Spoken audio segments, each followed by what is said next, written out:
Today we are going to be conducting a science experiment and witness a reaction occur.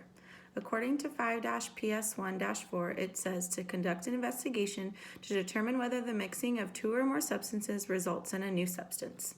Have you ever mixed two things together to create something else?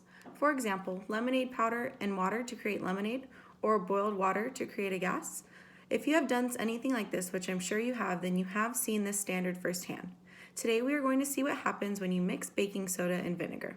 You will break up today into your table groups. Each person in your group has a special job.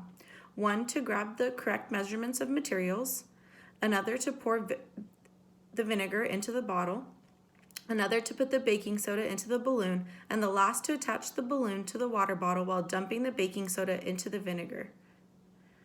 Something should happen to that balloon. If everyone in your group has done their part correctly, then you should witness something pretty cool. I'll be walking around to check everything in the experiment is done correctly. During this time, students will be conducting their own experiment and writing their assessments of what happened. They will work together in their groups of 4 to create a worksheet, a paper to discuss what happened and what they did. Now that you have done the experiment on your own, for those of you that weren't successful, we will do it together as a class and discuss it.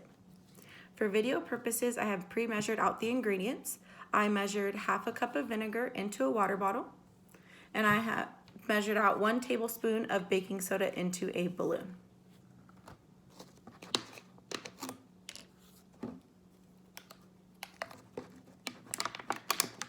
I will attach the balloon to the water bottle and dump in the baking soda. As you can see, it inflates the balloon while creating a mixture down in the below.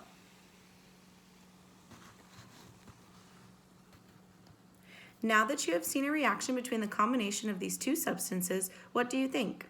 If you mix any two substances, will it create something like this? Why are these two special? Please discuss with your partner. At this time, I'd have the students collaborate together to come up with any substances they might think would create the same reaction. Now that you have talked with your partner, does anyone think they can think of another reaction with different substances that they can come up with? At this time, write it down and turn it in. If I believe it will work and test it out during theory, then you'll be ones to test out our next experiment. Thank you.